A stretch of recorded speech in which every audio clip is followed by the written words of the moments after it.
Hey everybody, welcome to Workforce Gaming. I'm Brad, here with Doug. Hi.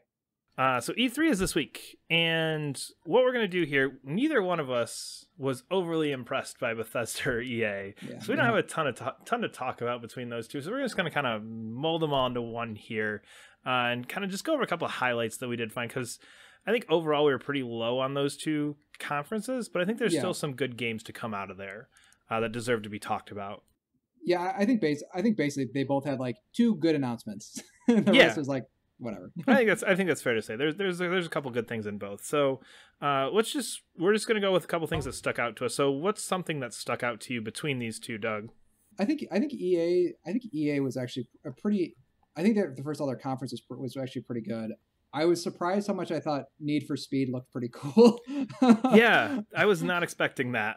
Yeah, it's Burnout. It's Burnout and Fast and Furious. Like that's pretty cool.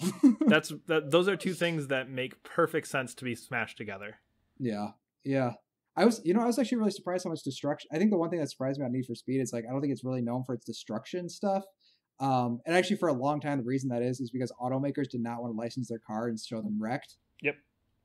Especially, well, at least not in high intensity wrecks because they didn't want to encourage people to wreck their cars. Yeah, they were okay with the paint scratches and whatever, but not the like your fender fell off. Yeah, exactly. And I guess they must have gotten more loose of that in recent years. Yeah. Oh yeah. Because they freaking just made Burnout, which is like that's pretty cool. Well, I think that's why Burnout didn't have licensed cars for the longest time because they weren't cool with them crashing. Yeah, I don't think Burnout ever ended up getting licensed. I don't think Burnout ever had a licensed car in it. Did Paradise? I feel like Paradise might have. Maybe. I don't know. I don't know how to talk about that, but I just thought it was really cool seeing like a BMW crash. It's like that's kind of neat. Yeah. And I think I just like the idea of like a really story heavy Need for Speed. It's kind of like that weird sort of like when NetherRealms announced they were going to do fighting games and like stories and fighting games. It kind of feels like that. Yeah, where if it's done right, this could go really well. But Need for Speed's tried that. I feel like the last two, they just haven't panned out well, and this one feels like okay, you're actually going with a story that makes sense for your game versus trying to force a story into your game. This one feels like we're gonna talk about heists. This is just gonna be heists all the time. Versus the other one, it's like, well, we've got the street racing game and we need to make a story there, so we're gonna put this crap in here now. Be entertained. Yeah, and the story's always about street racing, which is like, it's cool if you're 14. It's cool if you're 14, 15, like for sure. Like that's like the target audience, I imagine, because I used to like these games. Oh, Underground was hell yes. I was more of a Midnight Club 2 fan, but I can see. That could be a good debate as to which one of those I played more of. I don't like car customization, so I don't either. 2. But I don't know. That's okay. Anyway, but yeah, Need for Speed looks good. Sticking with EA, so this is kind of just a quick soapbox me being irritated thing. I need these story modes to go. The stupid Alex Hunter over dramatic Madden story mode. So you're putting the story mode in the car game, that's fine, but dear Lord, am I sick of these sports games with stories. I don't like it. I don't want it. There is a reason that I like sports games, and that is because I'm playing the sport that I like. And if I want to make my own player, and you got your little be a player mode, which NHL does a kick-ass job of. Of course, there's no NHL there, but anyway, side note. But I'm sick of the stupid Alex Hunter. Like, oh, he's so cool, and they've got Mahershala Ali in the new one, and for Madden, and it's just like this is not what I want. As somebody who has been a sports game fan, who has owned every Madden since like Madden 2000, who buys every hockey game every year, I want you to tell me what little intricate changes you've made. And I feel like this is what fighting game people are dealing with right now, because I'm sure these fighting game people are like, I don't care about the story mode. Tell me about how you rebalance the characters and I will be happy. And that's where I am with these. So I'm just so sick of it. But anyway, I don't feel like you have anything to add to that. But that was my little soapbox there for a second. I think it's a great comparison, because I think the thing that actually got me slightly interested was the story. And it is like, this is actually like a whole other conversation entirely, but like, should hardcore fans dictate how a franchise is run? Because I don't disagree. Like, you're, as a Madden fan, think these stories are stupid. Me, as somebody who doesn't like Madden at all, is like, hey, that story's kind of that's interesting that Madden's doing that now. But it's like because I am whatever percentage of the buying audience, while you're, I don't know whatever percentage you are, but I imagine it's smaller than like a lot of the other people who don't buy Madden every year. They buy it every other year, every once in a while when they see a cool like Super Bowl commercial for it or something. That is really funny. That's a good comparison. I can see that. Yeah, I actually think we need to. That might be a good video for later. But yeah, interesting that you're. Yeah. Okay, we need to talk about that later. Anyway. Yeah, it's hard. It's hardcore versus casual audiences, like for sure. Yeah, but anyway, so anything else that EA stand out to you? I was not overly impressed by what I saw from Battlefront. It looks great. But what? There was. Do you not like it because you didn't hear about Amy Hennig's game? No. I think I talked about this in our preview thing that would have been a bad move to put both those there, and with what they showed for Battlefront, it for sure would have been.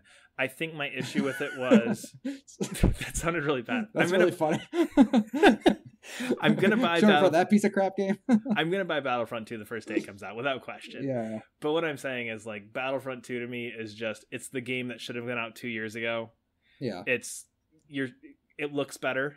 You've got some cool new things in there. You added new characters. You actually have the whole Star Wars saga in there. Like, it's what Battlefront should have been 2 years ago. So all you're showing me is, yep, here's the game you wanted 2 years ago. We actually made it. Great. Yeah. You know what I mean? Like, that's where I am with that. So I think it's nothing against the game. It's just at this point, it's one of those things that I know I'm going to buy this. Stop telling me about it. I don't care because I'm gonna buy it no matter what. Yeah. Just like The Last Jedi. I don't want to see another trailer for The Last Jedi. I'm gonna go see that movie Thursday night the second it comes out, and I'm gonna buy my tickets 2 months early. You know what I mean? Like, yeah. I think you though were gonna buy it just because you're a diehard Star Wars fan. But I think a lot of people got really burned by it, and they just needed. This was just basically like it's not just like Battlefront 2 is we fixed it edition, but like they needed to tell people how they fixed it and that they fixed it and that they're sorry. Like that's what that was. It wasn't just to show off Battlefront 2 as being the we fixed it edition. It's being we acknowledged the first game was not good. That's true, because they definitely called that out in the opening. The constructive criticisms line was fantastic. Yeah. Oh, yeah. It was funny, but I was like, they probably got a lot of death threats. That's kind of shitty. Yeah. But yeah, I think it's just I think there's sometimes like, I think when sequels come out, usually they're quietly fixed, or they'll just put them in patch notes or something like that. Like, because they're hyper aware of what people didn't like, and usually just kind of fix it in a patch sort of thing. But this one, they just I think they needed to tell people like, we are listening. Here's how we're fixing it, sort of thing. More so than like just releasing a patched version, which is Battlefront 2. Yeah. I thought it looked great though. It looked like the movies. Looks real good. Oh my god, looks better than episode 1. It does. Yes. Well, it actually does. Yes. Mm-hmm. Yep. Anyway, so other than that, anything else? What else stood out to you here between these two? So we didn't talk about Bethesda at all. Yeah, I'm just trying to think if there's anything else at EA that I can remember. Oh, dude, the co-op game. A Way Out. Yeah. Nothing. It looks cool. Okay. I'm not super thrilled on that one either. It's one of those like, it's kind of like Brothers, where it's like, yeah, Brothers is a cool game. I don't have much else to say about it, but Brothers is a cool game. That's kind of the feeling I get with this one. Yeah. A Way Out will be a cool game. I can see that. I get you. It's unique for EA, and it looks cool and it looks fun, and I'll try it, and it's a cool concept, but it just looks cool. Yeah. Okay. All right. No, I don't disagree. I thought you'd be more hyped on that one. That's why I brought it up, but I'm not. So. Anyway, with that, moving on. Bethesda. I think really the only place that we're even going to talk about here is Evil Within and Wolfenstein. Yeah, you can just skip the whole. Just like literally, you can just skip that whole. Although, admittedly, I'm pretty pumped about Doom VR. I don't think it'll be very great, but I'm excited to try it. Yeah. Well, no, you know what it is? It's just going to be Arkham VR. It's Arkham VR with more shooting. Yeah. Cool. Which I'm fine with. But yeah. Anyway, Evil Within 2. Thoughts? Neither of us like Evil Within 1. I think that's a good place to start, just so in case we say anything weird. I made it through about chapter 3 or 4 and then got frustrated. And you made it much further than that, but not to the end. I got like real far in that game. Like I'd say it's a pretty long game. It's longer than 10 hours. I remember I got over the 10-hour hump, and I think at some point I was like, I just don't care. Yeah. Like, I don't know what's going on. I just don't care. Imagery was really cool though. Yeah. I will say though, having watched that trailer, I did put another 3 hours into that game today to try and get a little bit further because I'm so curious about that trailer, and that trailer was so cool.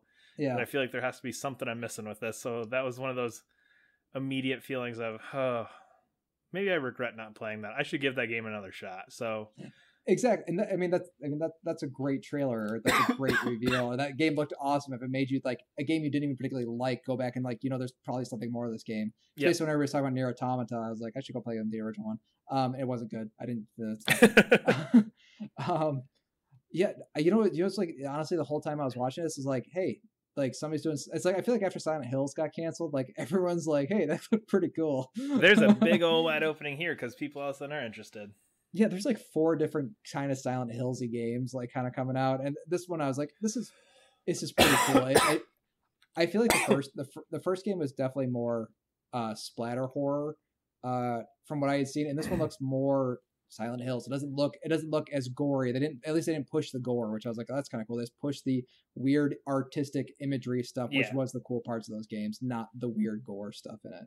So yeah, really cool, really creepy trailer. I had woken up at like midnight to watch this, and I was like really groggy, and like I had sort of just woke up to this, and like I was, do you like that state like when you're just like way too tired, and like you see like it's not like a scary movie, it's like much scarier. Yeah, and this is like, I was like, this is not a good bedtime thing. Which I think actually left a stronger impression to me. I was like, this is wrong. Like this is just wrong. It's like those late night Adult Swim stuff, like where they just like put it on to freak people out. It just felt like that. Yep. And finally, to wrap this whole thing up, Wolfenstein 2, which I've been waiting for since E3 last year to finally see some of, and I am very happy with what I saw. Game looks, this game, the one thing that this trailer reminded me of is like Wolfenstein had really creepy enemies. Like they had like legit I think we talked about this in a review like forever ago, that like Wolfenstein was one of the few games where you shot Nazis who were like actual Nazis, and like when they showed the bad guys in this one, they showed sort of like the Americana town with like a Nazi and a KKK guy like sitting there talking with each other. That is a really creepy image, like a really kind of scary image. And I was like, oh, they're kind of bringing that back. Like, yeah, it's crazy on top, but they still do have that like real evil bad guys in it, which I'm excited for, because I think it kept it interesting, but also keeps me kind of like, how far are they going to go with this game? Because it looks like they're just going to go off the there is some deep craziness going on in that trailer for sure, just with weird stuff happening. And it's not very often you see the I don't remember the dude's name, but the on-stage presenter going, yep, that game's as crazy as fucking bananas. You don't hear very much of that going on in the professional world of E3, but yeah, just that whole setting in the game of just seeing the evolution from the last one of like, how does this alternate history develop, and where do these people fall in, these people that are ostracized in terms of real history when they become and rise to power. Those things are just so cool to me. I love that alternative history stuff. Yeah. Lots of Man in High Castle vibes from this too, of like kind of that feeling of just like they're Nazis, but that milkshake scene in the bar there, you kind of get this feeling like, okay, but are you going to you're trying to portray them as just real normal people. Yeah. But he's got the big old swastika on his arm. So you know what I mean? Like there's that layer of that just, oof, they're evil, but there's also that humanity on top of it, which always makes things very interesting and sketchy, where you're like, okay, these people very clearly are not the big cartoon villains. They're normal people who just happen to be falling in line with this thing. Yeah, sometimes, but I mean, sometimes, but then like I don't know, man, the Nazis were real evil in the first. I'll bet you that scene ends real weird. Oh, I'm sure. I'm sure that ends up super messed up some way or another. Yeah. And the thing that's really weird is because I actually don't remember Wolfenstein being particularly wacky. It wasn't crazy. Like I think they played it real straight. Like they had a weird setup for that game, but I feel like they played it pretty straight. And this feels like cartoon. This feels like really cartoony, which that's true. It feels like a very different. So that's why I'm kind of weirdly hesitant about it, because like showing those scenes of like Nazis and KKK guys, like that's a really like powerful, scary image, and then they have this sort of like wackiness on top of that. It's like it's like the tone to me is like it's kind of all over the place, and I can't really put my finger on it yet, because like I said, Wolfenstein New Order, like they played it straight. Like there's some jokes in there, but it's like it's definitely like You're the resistance. You're trying to kill the Nazis. We're not trying to get anything more out of this. There's nothing. There's no guys doing drugs and seeing weird lizards. None of that. Yeah, or giving like funny speeches while bullets are flying over their head and stuff. So like that's why I'm kind of like, I don't know. Like they went wacky with it, so I'm excited for it. It looks cool. Like I'm sure the shooting's gonna be great, but I just don't know. The last game had a concentration camp. Like I don't know what they're doing. I don't know what they're doing with this one. So I'm excited, but like I don't know what sort of tone they're trying to go for this time. And that's I think that'll be the interesting thing, is to see where they go with this. And I like that we're only 4 months away and we don't know. That makes me happy. That makes you happy or hesitant? Happy. Oh, okay. Yeah. I love that feeling of like you just know something's going to be good, but you don't know exactly what it is. Yeah. That weird sense of confidence of you're going to be amazing. I don't know why or how or what you're doing, but it's going to be good. Yeah. Yeah. No, that's true. That's true. It definitely left an impact. I'll say that. Yeah, for sure. But anyway, we are Workforce Gaming. You can subscribe to us here on YouTube or wherever you're listening. Follow us on Twitter at Workforce Gaming, and we will see you later. Bye.